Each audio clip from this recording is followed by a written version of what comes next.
Hello, hello, hello everyone, and welcome back to my channel. Okay, as you can tell, I'm kind of excited.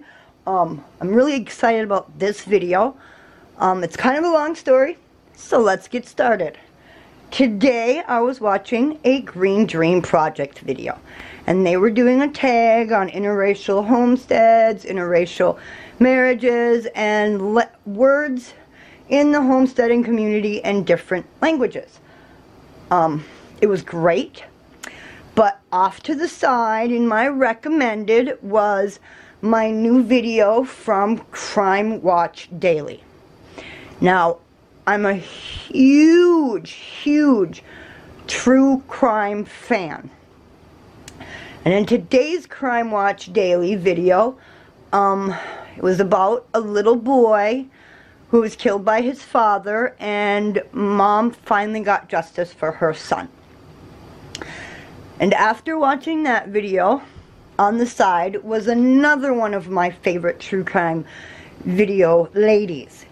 And I went to her video, and it was again about a child. And in the beginning of her video, she was talking about how originally her channel was not meant to be a true crime channel at all. It was something completely different, and a comment from a subscriber led her to do true crime videos, and it changed every aspect of her channel.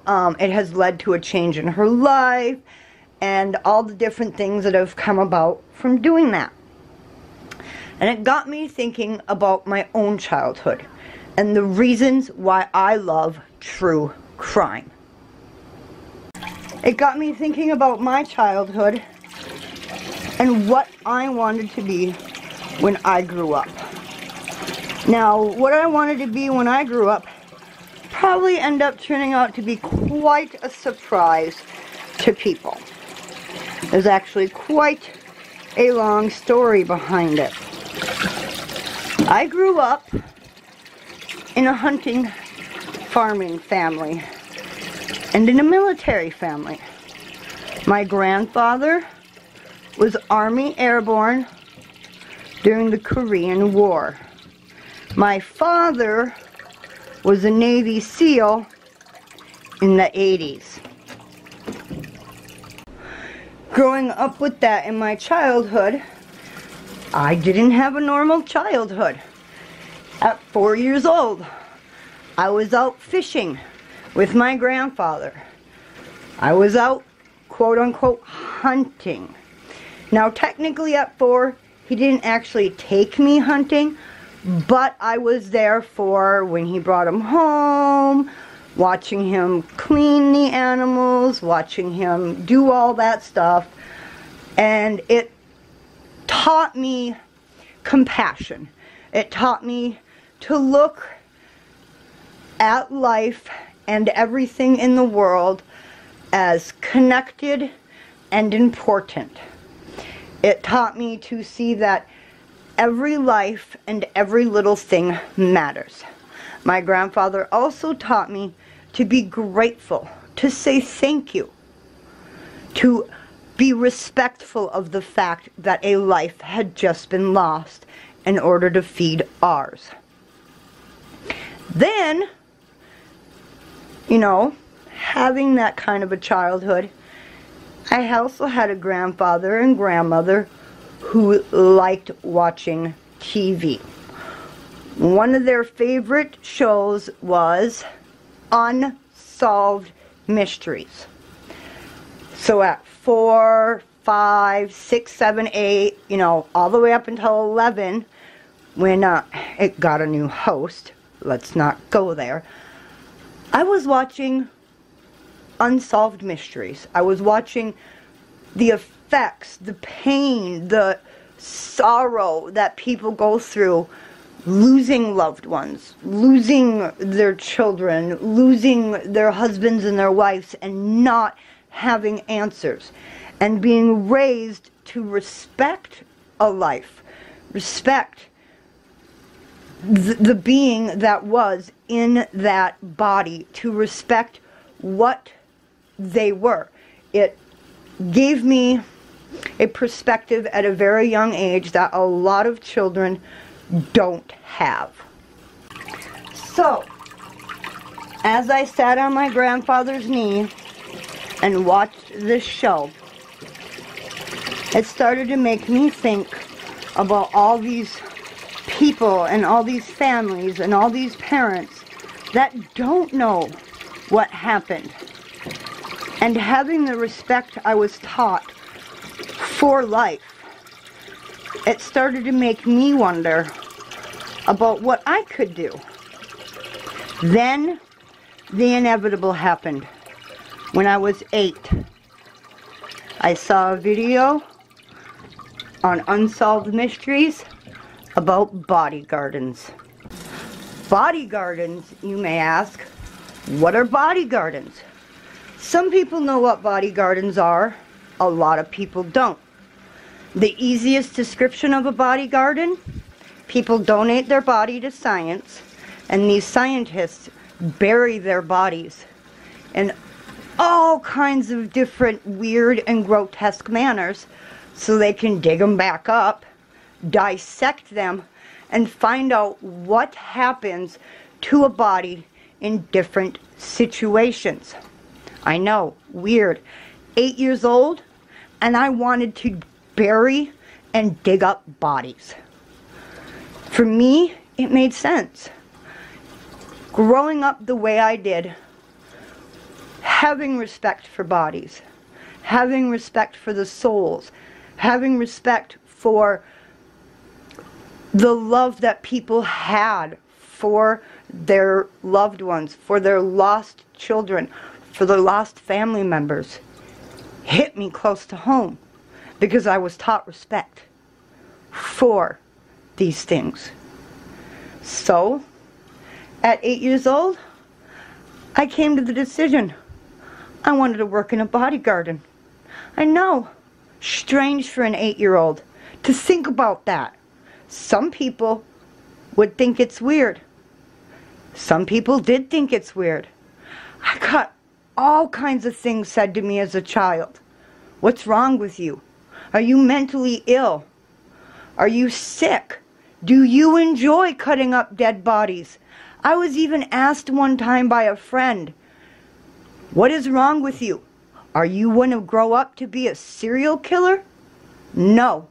For me, it was about finding the answers for parents who lost their children and didn't know what happened to them. For me, a body garden was the answer to so many people's prayers. You find a skeleton in the middle of the desert. How long has it been there? Who could that person be? Who out there has lost this person and wants them home? For me at 8 years old, that hit home so hard, and it meant a lot to me. These people needed answers, and I wanted to give them those answers. So as the years went on, I was given more and more reasons on why it was not right, or it was wrong, or I couldn't accomplish what I wanted to. So, I gave up. I left my dream behind. I no longer wanted to do forensic pathology, and I no longer wanted to work in a body garden. Which for me, after all these years, I realize is something I never want to do to my own children. So that's the story. That is what I wanted to be when I grew up. Now that I'm growing up, what do I want to be? I want to be a mom. I love being a mom. I love being a wife. I love doing everything that I do. For me, this is my new dream come true. I get to be here for my family. I get to be here for my children. I get to encourage my children to do whatever they want and be whatever they want and put no limitations on their dreams. For me, that is the #1 thing that I learned. What did I want to be when I grew up? A forensic pathologist in a body garden. What do I want to be now? A mom who does not stifle her children's dreams. And what's the difference? Well, obviously one is a career that wouldn't have allowed me, really, to truly put everything into my family, put everything into my children, do this, be what I want to be now. Oops, 3:19. So, for me, I'm doing my dream now as an adult. I get to be a mom. I get to be an inspiration to my kids. I get to stand next to them and encourage them to be anything they want to be. So, thank you, Green Dream Project. Your video led me to this idea. The idea of learning more about our community. What did everybody want to be when they grew up?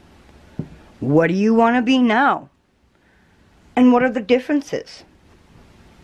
So everyone, I'm tagging you guys. I'm tagging Green Dream Project. What did you want to be when you grew up? What do you want to do now? What do you want to be now? And what's the difference? And you too, living the dream homestead. What did you guys want to be when you grew up? What do you want to do now? And what is the difference? I want to hear a ton of stories. I want to get to know our community in a deep, meaningful way. And I think one of the best ways to get to know our community is to look at the dreams we had as children, the dreams we have now, recognize the differences between them, and embrace them. So, what do you guys think? What did you want to be when you grew up? And what do you want to do and or be now? Leave your comments in the comment section below. And Green Dream Project and Living the Dream Homestead, I want to know what you guys wanted to do, what you guys wanted to be, and what are the differences now. Alright guys, thanks for coming along for this crazy trip down childhood memory lane.